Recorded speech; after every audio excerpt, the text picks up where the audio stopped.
What up, what up, what up? Yes, sir. What's up, brother? Apologies for the lateness, brother. The wife put me on some other duties real quick. Well, I understand. I'm glad you're here. Welcome to the Chest Out Heart Open podcast, man. I was sitting up here thinking while I was waiting. I've been waiting about an hour and a half, but I was just sitting up here thinking all this time while I was waiting. What a powerful conversation this is gonna be, man, because I'm gonna tell you something, brother. Yes, sir. Ever since I met you, yes, sir, in Newark, New Jersey. Yes, sir. I remember. You made an impression not only on me, but also on the other individuals that was with me, because really, ironically, we were just talking about you. Oh, that's Friday. Crazy. That's crazy. And one of my younger members, well, he ain't young, but newer. Well, he'd been around for a while, but his family came in. I didn't think that he knew about you. Oh. And we was talking about Brother Anael-Bey was trying to think of the college that we was at in New Jersey. He had the name wrong. Yes. And I was like, Rutgers. It was Rutgers University. Rutgers, yes, sir. Brother came in and said, y'all talking about Sharif Anael-Bey, the brother that do the martial arts? And I was, when he said, I looked at him, I was like, how you know? And he started going in about some of the things you know and some of the things, some of your positions. And I often get that when your name come up. But I want to say you one of the quietest, loudest guys I ever met. Your name precedes that's you. Wild that you put it that way. Yeah, your name precedes you. And I don't know if you know this, but when you asked, said, hey, it's about time for me to come back on, I didn't really have a focus, right until Friday. Oh wow. When Friday came, I said, you know what, I hear so many different things from so many different people about you, and me and you have talked, here and there. Absolutely.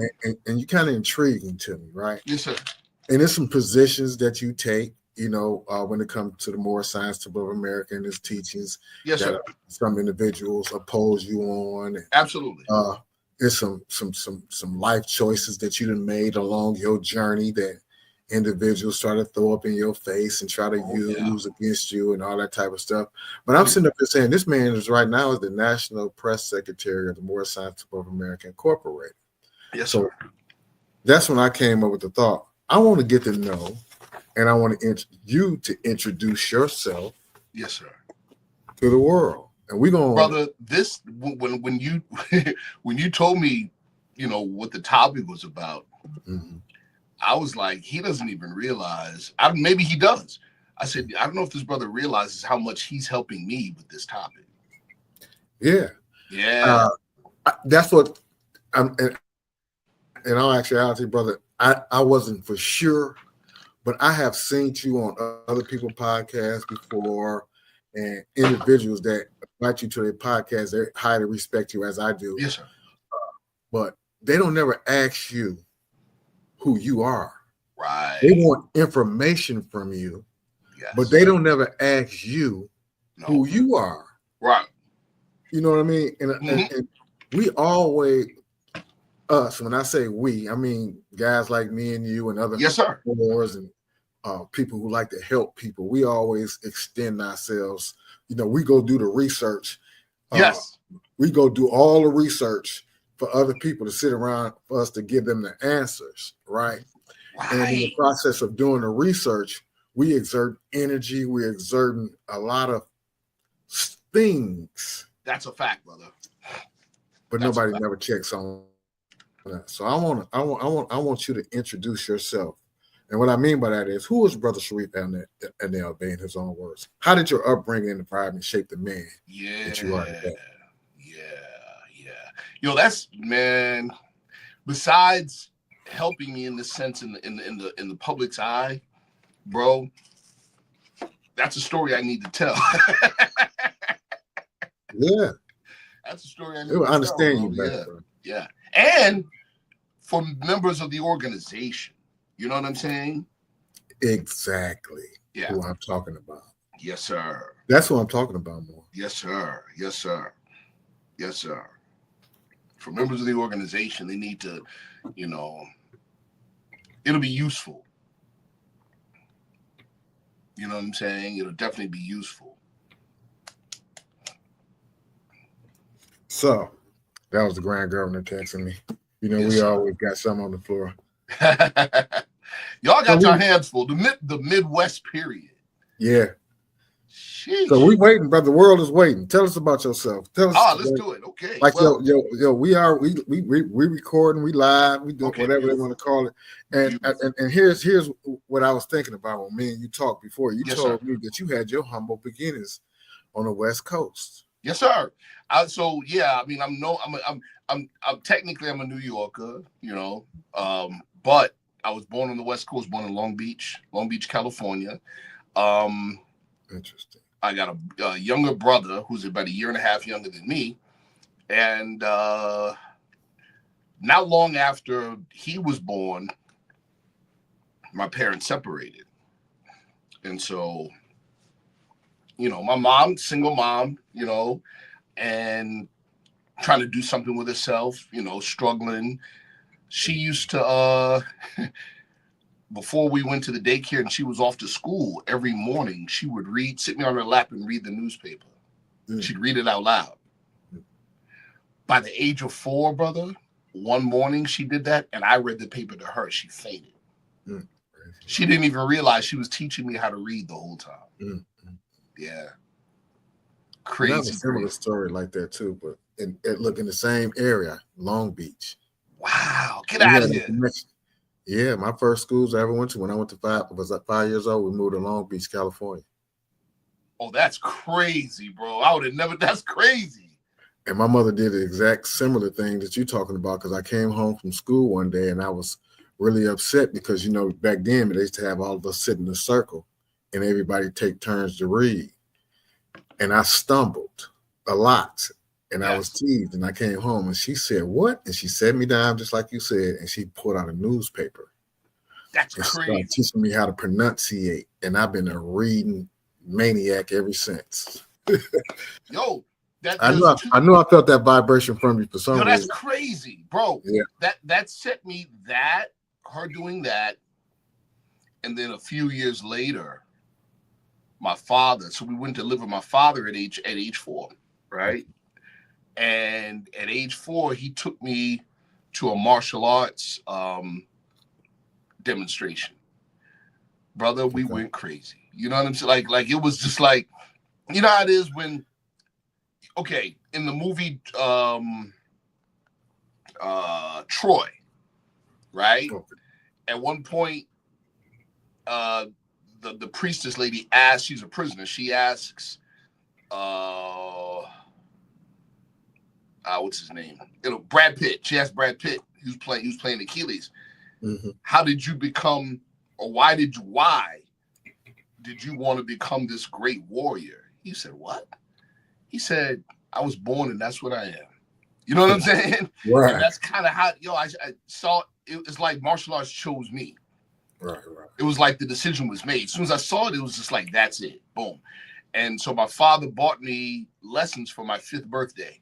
So those two things, it's crazy that you're even asking these questions and we're having this conversation, because those two things, my mother teaching me how to read without realizing it, my father, because I had such an interest in martial arts, giving me lessons, those two things literally set me on the life path I'm on right now. I see it. Yo, it's crazy. It's crazy. And I'll share this with you and the audience. My father passed away in 2006, and my father and my mother, our relationship has not been good. It just really hadn't, but I remember not arguing, but just really upset after my father passed, because I'm like, I got all these questions, that I'm not going to be able to get answers to. And I had a lot of anger. And I was talking to this one Moorish elder and was just, venting. He said, I could see you're really upset. Let's change subject for a second.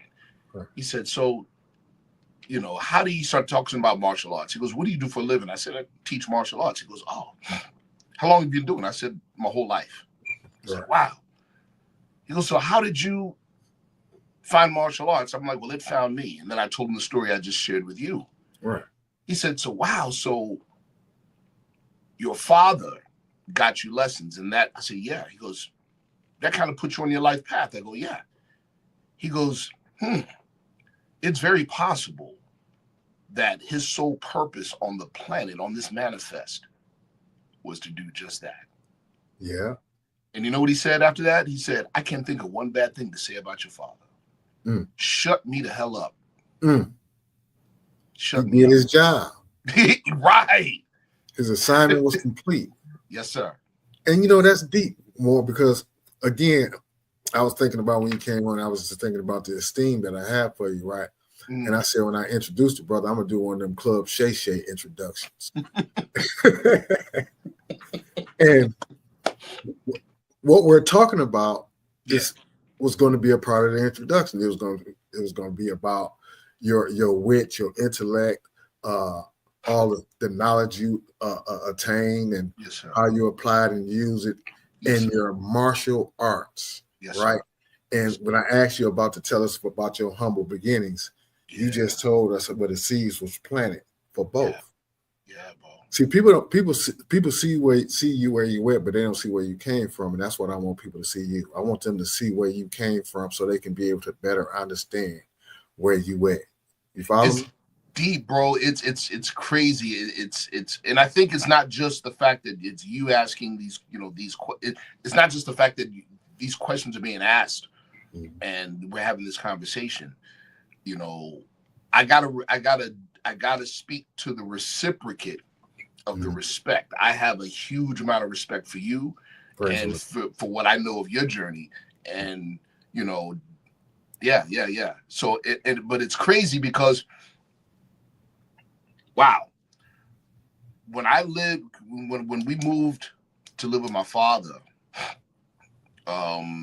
we basically moved into a Brady Bunch situation. You know what I mean? He had gotten remarried. She had, my stepmother had other children. So we came to a ready-made family already. Right. And so we were sort of like outcasts, my brother and I, you know what I mean? And my stepmother was extremely abusive. Like it was bad, Right. And I still have physical scars, Wow. And I realized later, much later, that a lot of that was, she had her own issues, but a lot of that was due to whenever she saw my brother and I, she was looking at my father's former wife. You know what I mean? Transference, they call that. Brother, man, and boy, did we get it. You know what I mean? And so there, our upbringing was very difficult because of that. We grew up with what's called imposter syndrome. Whatever group you're in, you don't quite feel like you're part of the group. You know what I'm saying? I know. And Mo, I can identify with that so much because my mother had me and my brother when she was 14. She had 2 other children. By the time she was 18, her and my father married. They were separated by the time she was 19. We moved to California, and we moved a lot. I went to 8 elementary schools. 3 of them in California, 5 in Detroit. Right. So me and my brothers suffered from what you're talking about, the imposter syndrome, because we was always the new kid on the block. So we always had to try to fit in. And once you start adjusting to this way, you had to come up with another way of adjusting. And it just always didn't fit. You just don't feel right. Right, bro. Yo, that's so crazy. Let me ask you this though. Did that make you angry and want to make you rebel, and go out and just do some stuff that got you At in a a lot of particular trouble? point, it did, brother. When I was, younger, like even before we left New York, I was always the kid that like I'm friends with everybody, and I want Okay. everybody to be friends with me.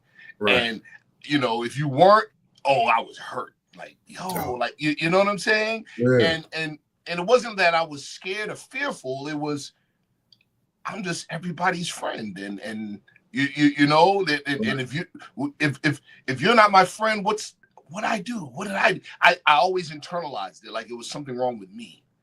You know what I Exactly. mean? I know exactly. It was something wrong with me, and so You ain't had the right clothes on. Your hair wasn't cut right. You something. It was something. Brother. Yeah. It wasn't until I would say just before, not still in elementary, but just before middle school, where it started to flip, where I started to carry the resentments, and and then started to act them out. You know what I mean? Sounds about right. That's about the age when what my mother said, when you start smelling yourself. Yes, sir. Start thinking you're grown and want to be rebellious. Yes, sir. And that. So what led you to this? So my questions, was that still in Long Beach, or had you moved to New York by this time? No. By the time that switch started to happen, I had moved to New York. Okay. Now, but let's go back. Okay. See, because in New York, we were there about 3 years, and yeah, about 3 years. And like I said, my upbringing is crazy. So one morning, and so we were also too. That's another part. We were forced to basically propagate a lie. That lie was my father and his wife at the time, my stepmother. That was their first marriage, and we were all one family, and she was our real mother. Oh wow. Yes. Oh wow. Tough. But one morning, 3 years later, we're on our way to the train stop to go to school. And a car pulls up.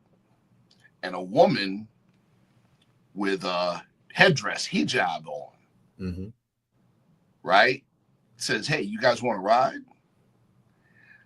I don't know what in the world made my brother and I get in that car. Yes, wow. We got in the car, bro. Next thing you know, we're on a flight to LA. That was my mom. Oh wow. She straight kidnapped my brother and I off the street and took us back to California. Oh wow. You didn't even recognize her? Evidently she had been watching us for a couple days. You know what I'm saying? Yeah. How old were you at that time? Oh, I was 7. I was 7 years old. Okay. Yeah.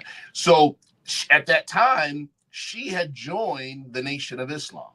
Okay. That's how I ended up at Muhammad University of Islam in Mosque 27 in Los Angeles, California. That's how I first and second grade, or second and third grade. Now we're getting to peel some of them layers off that onion. So let me share this. This is something that I'm sure the audience had never heard. This is crazy. So recently, when I say recently, like about 5 years ago, there's a friend of mine who's a member of the Nation of Islam. His name is Wakil Allah. He's a member of the Allah team with Dr. Wesley Muhammad. He interviewed a brother from the Nation of Islam who later joined the Wharf Dean thing, Wharf Dean Muhammad thing. This brother's name was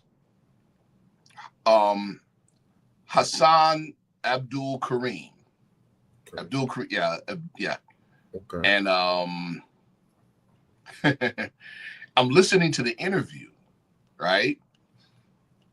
Now he was named Hassan Abdul Kareem by his mother. She was originally from Hartford, Connecticut.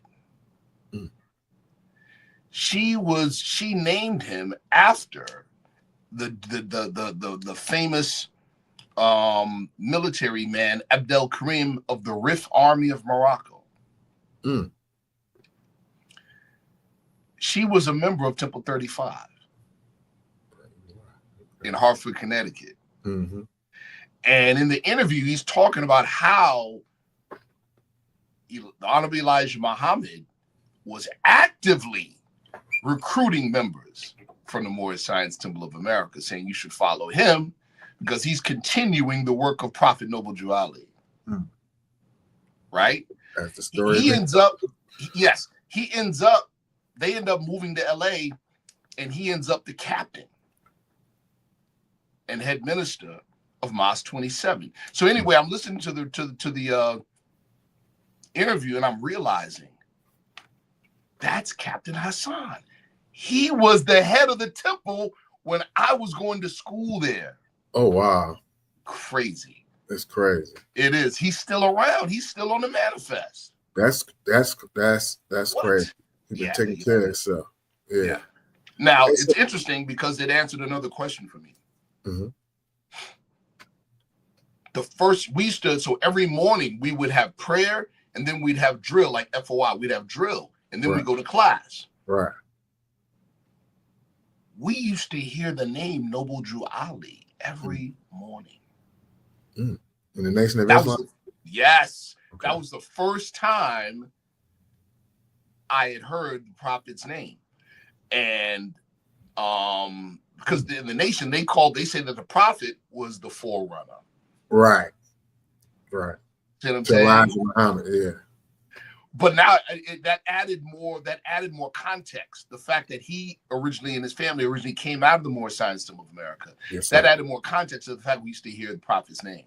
Yes, sir. Yes, sir. Yeah. It Crazy. So I was there for another 2.5 years in LA, and then my father came out, made an arrangement with my mom, said, "Hey, how about we take them for the school year, and then they come out to California for the summers." Right. That was the agreement. Agreement wasn't held up. We went back to New York. I never saw my mother until I was an adult. Oh wow. Mm-hmm. That's interesting. Is your mother still around? She's still around. Yes. There's a lot. Yes, she is. Yes, she is. Now that I found out where you came, how you was introduced to the Nation of Islam, let me ask you this: God body. There we go. So, all right, we're back in New York. My father enters school for theology to be a Christian minister. Okay. So now I'm force-fed that. You see what I'm saying? Did you feel rebellious towards that because of your roots in the Nation? So I'm young, and I'm like, and again, I have that whole imposter syndrome type thing, and I have this whole thing of this innate thing of I just want to belong. Right. I want to be part of something, right? Yeah. So I embraced the Christianity. I embraced it, right? And I embraced the study. Right. But that stuff was still in me. Exactly. You know what I mean? So every so often I would ask Dad a question that he couldn't quite answer. and the fact that, and the thing is, and it wasn't that he was mean or arrogant or, about the fact that he couldn't answer. He actually was being very forthcoming. Okay. And he just didn't have answers. And that stuck with me, the fact that he didn't really have answers. I didn't take it as a slight on him. Right. I took it as this doctrine has holes in it. Yeah. You know what I'm saying? It was like, say it again. Something missing. Bro, I remember asking him because like you, bro, with your mother, she turned you into a voracious reader. That was me. I read everything. You hear me? Like everything. And there's certain things that I just was really drawn to, especially in the field of science. Right. So, like, I had this thing about dinosaurs when I was a child. My mother had bought me this Animal Kingdom encyclopedia. Everybody was getting the encyclopedias back then. What? Bro, man, oh man. So that encyclopedia became my best friend. Like dinosaurs, all different animals. And I still remember the scientific order of kingdom, phylum, class, order, family, genus, species. I still remember that. Oh yeah. When I was like 5 years old. It's crazy. So Just learned Yeah. I just learned. Look, I just learned that in my 50s. Yo, crazy. So I remember asking him. I said, "Well, Dad, if according to the Bible, the whole world is only 6,000 some odd years old, Mm-hmm. where did the dinosaur bones come from?" Messed him up. What? Messed him up. The answer he gave me, and I felt bad for him because I said he's struggling. I get it. Yeah. But the answer he gave me made no sense at all. He said, well, maybe God created the world as if it was millions of years old. And I'm like, yeah, he was trying. He was trying, exactly. Right. So in my late teens, what am I reintroduced to? Those same teachings from Anael-Bey Elijah Muhammad on the street. Mm-hmm. That's where the 5% Nation comes in. Mm-hmm. That's where it comes in. So I get introduced to the 5% Nation. I'm like, oh, I know this. All right. Right. And once again, I run right into imposter syndrome because I walk in and you're going to laugh when you hear this. So I come in to the 5% Nation, little young you big-headed knucklehead, and knew all the lessons already. So right off top, they're looking at me with a raised eyebrow like, yo, who is this guy? Right. He must be some kind of spy. He must be some kind of agent. He must be. Oh, wow. That's crazy. That's crazy. I've been dealing with it for a long time. Yeah, that's crazy. See, that's why people need to know where you come from. Mm-hmm. Yeah, I understand you better. Mm-hmm. Yeah. Just in a little bit short time period right now, you're starting to unfold to me. You know what I mean? Yes, sir. Yeah. Yes, sir. Let me ask you this question for the viewing audience. The term God body, what does that entail? So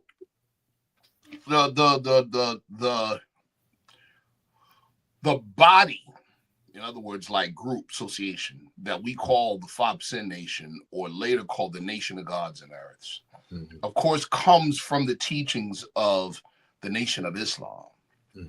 And more specifically, the teachings for the FOI class of Mosque number 7, Harlem, New York. Okay. Right?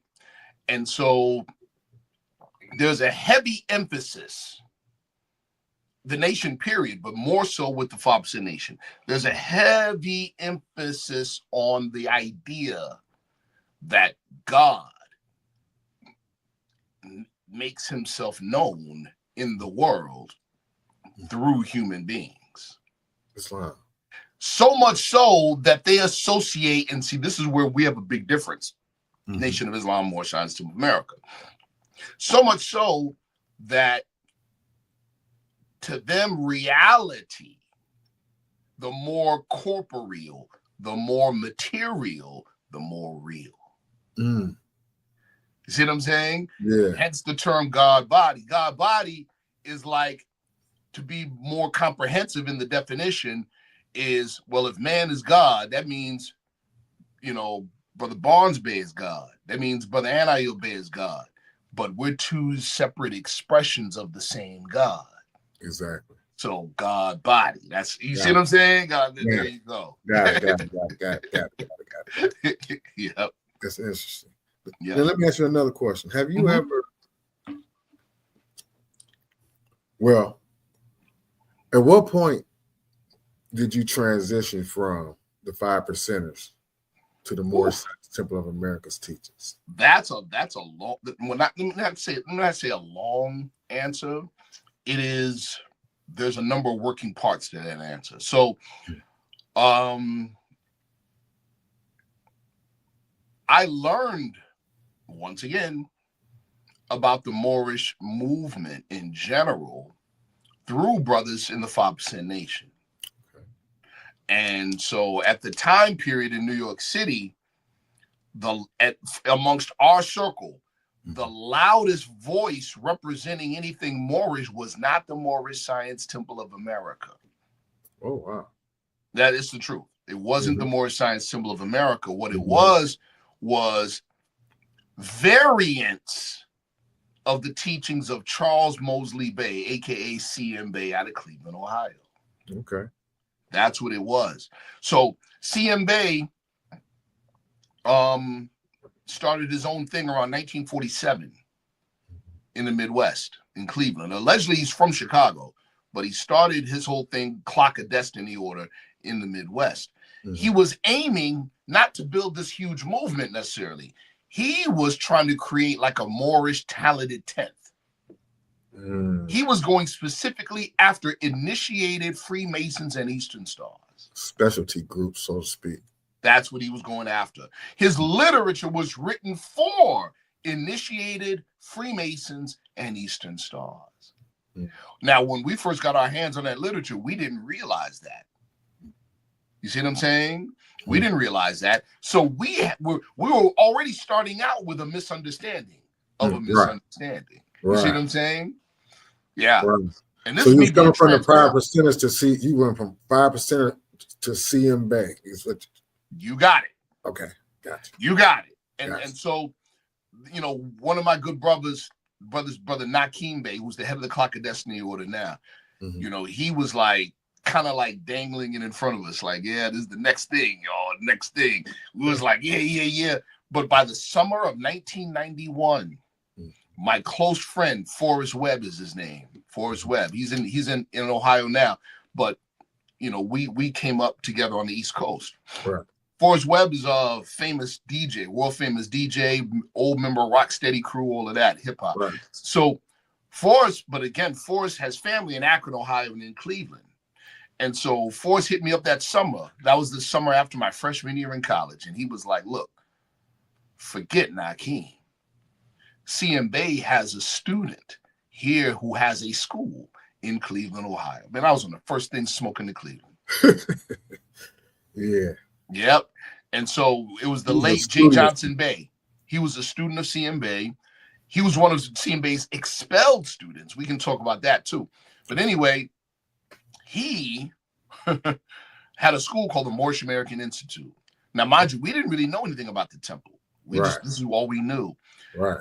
And so we took their course, graduated from their course, and then we thought we had the mother load, brother. Like we was going crazy. You hear me? Because again, we had a misunderstanding of a misunderstanding. So we're thinking, oh, well, according to these teachings, we're not part of the government. According to these teachings, we're separate from the government. Now, mind you, let's just keep it real, right? Don't give me don't fool me into thinking that I'm doing the right thing by acting up against the government. That was my mindset at the time. You know what I mean? So you mean to tell me I can act up and be in the right? Bro, we was going nuts. You hear me? We was going crazy. I bought a Ford F-150 truck, this big black truck. Yeah. No plates, no registry. Bro, I was acting up. So you was doing it. This was in 91. This was way before all this other stuff that's going on called the sovereignty movement and all this type of stuff was going on. And brother, when I say we were giving the legal system fits, we were giving them fits. And it wasn't, let's just be real. It wasn't because we were right. It was because at the time we caught them off guard and they didn't know what we knew. And their thing was to err on the side of caution. Right. We weren't like doing anything crazy or, violent or, but you were just acquiring things. And there you go. And the crazy part, it was like, because we, in our heart of hearts, we were right. We was telling them ahead of time. We was mailing in affidavits, notices. Put them on We're notes. about to do this. Yeah. You didn't do it, and then it go through. And brother, like I said, when I said they erred on the side of caution, so to us, we were like, oh, we winning. Right. We're winning. This stuff works. Right? That's what we were thinking at the time. You know what I mean? And you got right to a point you got right to the meat of a point that I was going to bring up later.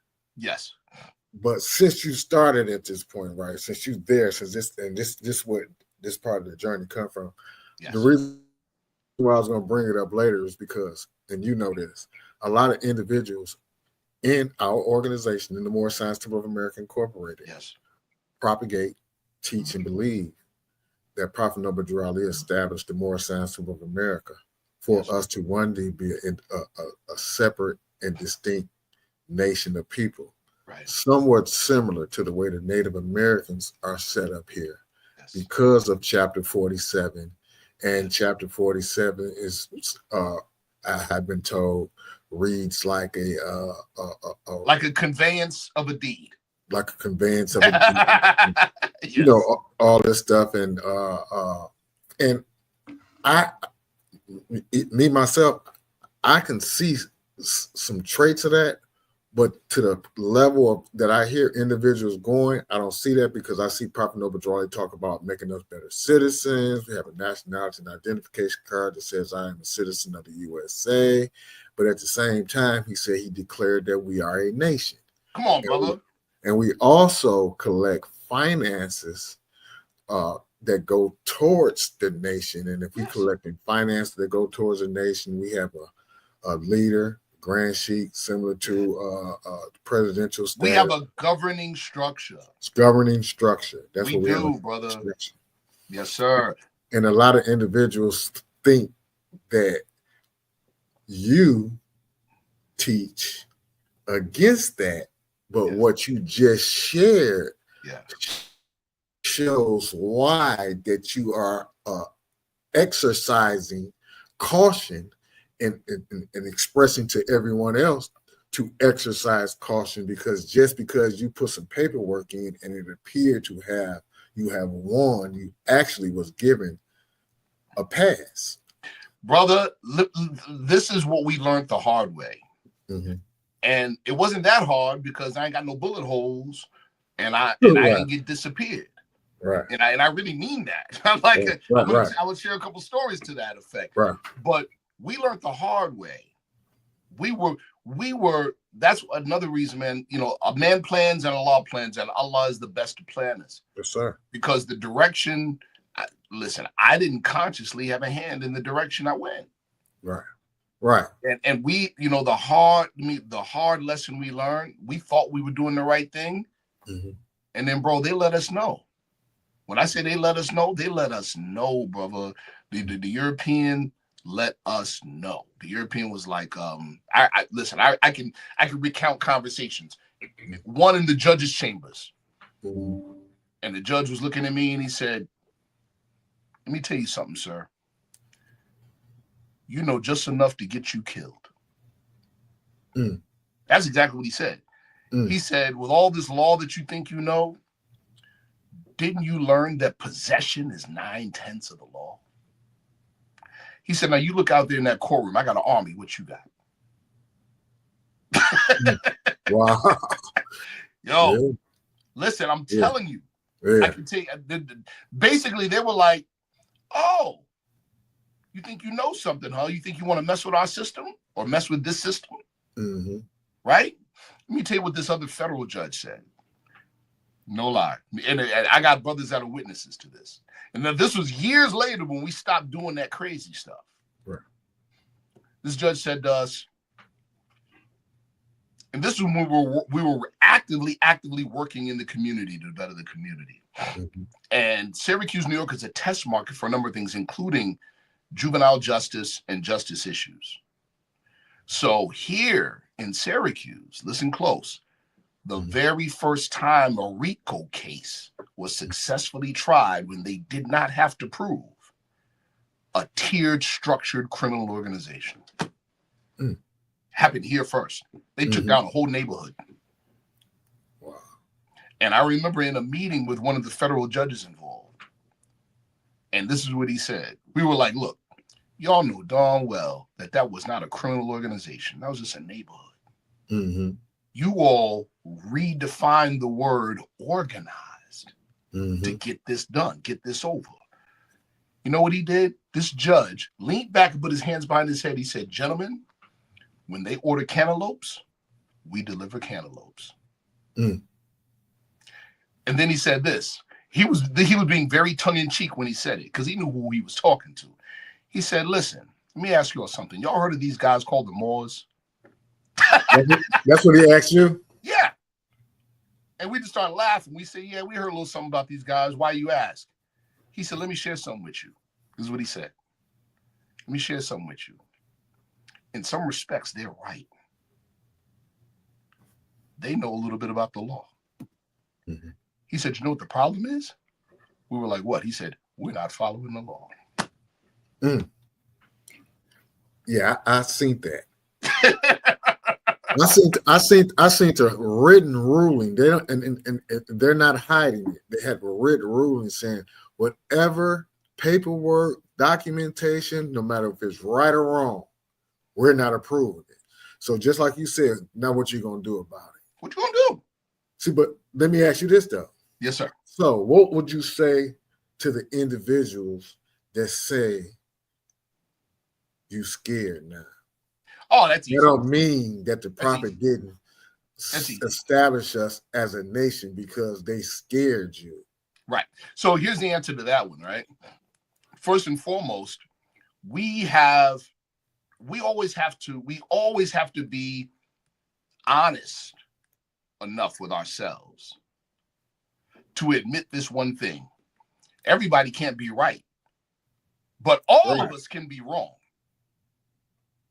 Exactly. And that said, we have to always be willing to question even what we believe. You see what I'm saying? So say it again. Let prudence admonish thee. Let prudence. Okay, so bro. So when we hear the prophet on the first convention wrapped an American flag around a young brother, a young boy, and wrapped a Moorish flag around a young sister, kissed him on the forehead and said, I now declare you are a nation within a nation. We have to ask ourselves, do we really understand what that means? Because if the prophet meant a separate nation from the United States, why in the year 1928 he had us participating in the political process of a foreign nation if we're not part of the United States? I'm gonna tell you what my theory is. Go ahead.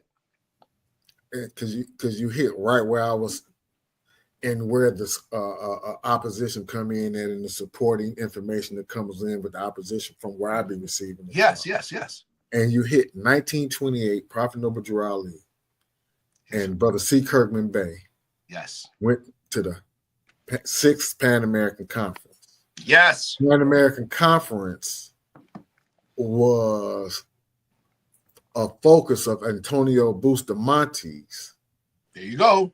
Private international law code, where certain things were discussed and certain things were addressed. Absolutely. And one of the things that were addressed at that convention was nationality. That's fact. But from my research on the nationality, the issue was the nationality of women, especially when they get married to people of other nationality. Do their nationality remain the same? And it also focused on the nationality of what they considered foreign aliens when foreign aliens came over. So it was addressing nationalities, and the foreign alien part is what caught my attention, because it kind of like falls upon a person when say alien who's unidentified. Yes. So it was addressing nationality, and I was thinking Prophet Noble Drew Ali was there for a reason. And it was reported in the oral statements that he was there to represent the Moorish nation. That's right, brother. Alongside of a Native American. Representatives of Native Americans and of the United States of America. Yeah, the Secretary of State Hughes. That's right. There were two reps from the U.S. There was former Secretary of State Hughes, who they sent him because he was such a hard liner in favor of the United States interests, right? And then they sent another man who was very interesting. His literal name is Noble Brandon Judah. Look him up. I'm going to. Noble Brandon Judah. He was a politician. Guess where, brother? Where? Chicago, Illinois. Interesting. And see, this could be a future show. And if and with your permission, let's do it on Chest Out, Heart Open. And in other words, there's some cutting edge research that we're engaged in regarding the Havana, Cuba trip. Yeah, we're gonna do that on the So I'll just throw this out there for the audience. I'll throw this out there real quick for us as a teaser. Right? In the oral statements, it talks about about that trip and about how the prophet was given a mandate, land mandate. And Brother G. Cook Bay says that mandate was shown to the Moors in the adept chamber, right? Okay. Well, based on some research that we recently uncovered and some other things that were shared with us, we, up to this point, have had the absolute wrong idea about what this land mandate is. Okay. And I can believe that. We presume, myself included at a particular point, that was dealing with land possession or ownership. Right. Okay. Not at all. Bro, that mandate was a religious mandate that authorized the prophet to, guess what? Teach, to propagate the faith and extend the learning and truth of the great prophet of Ali, not just in the United States. I just had a V8. And you know why?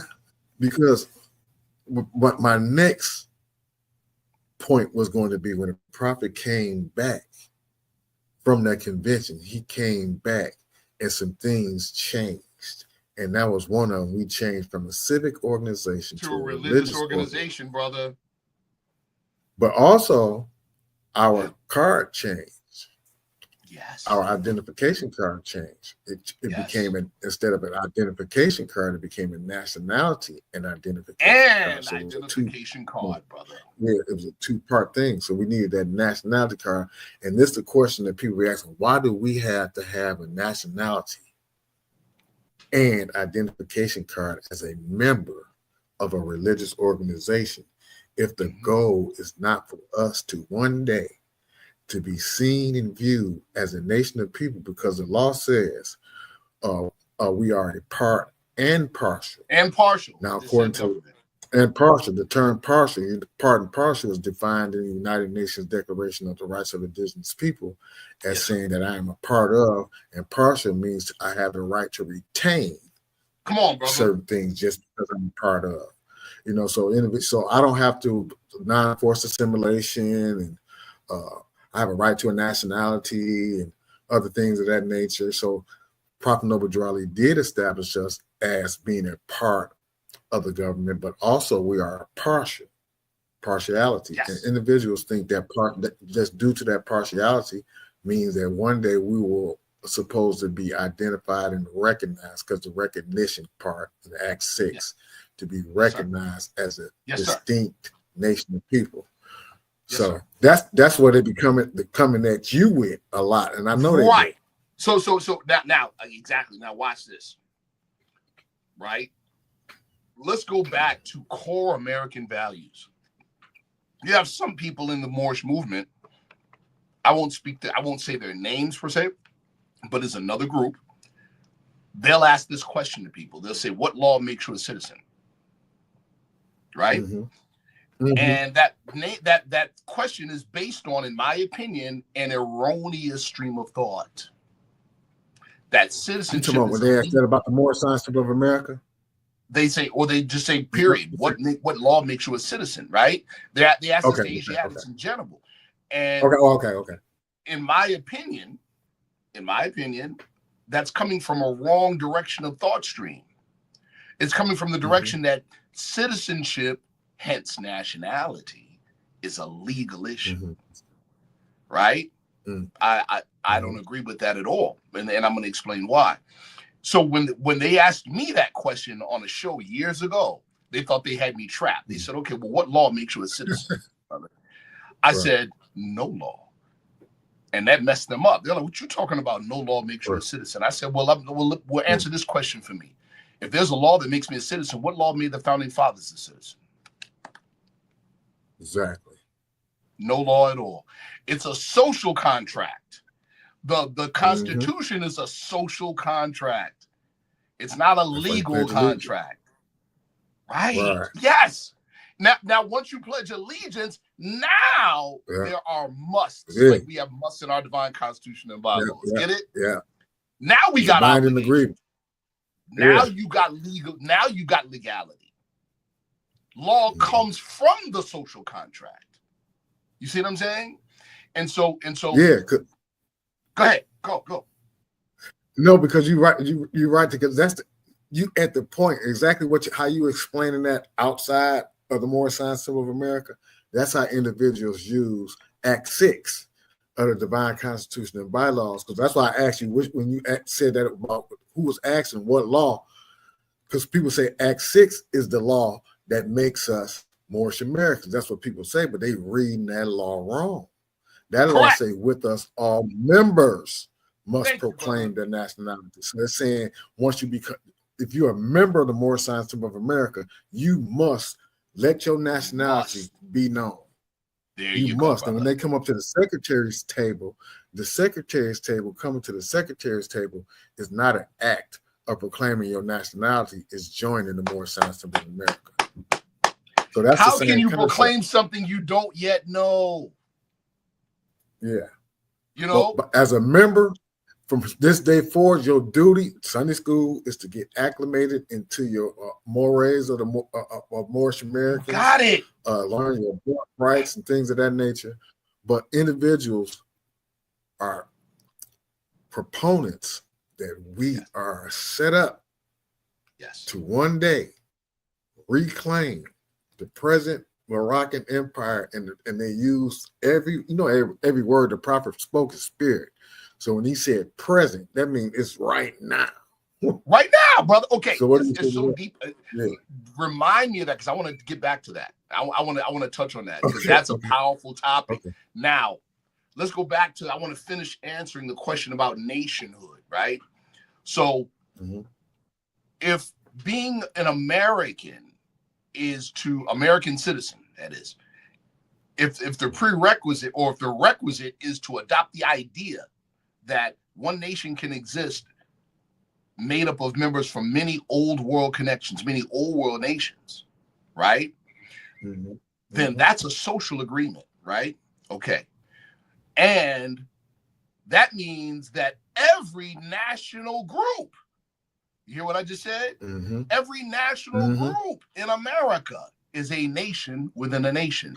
The German Americans are a nation within a nation. The Irish Americans are a nation within a nation. You see what I'm saying? And that's how they organize. They G up.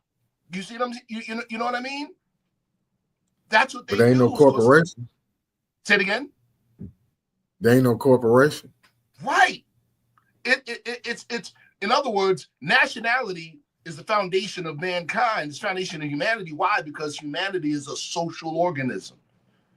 And what is the primary way people organize? National origin, national identity. You see?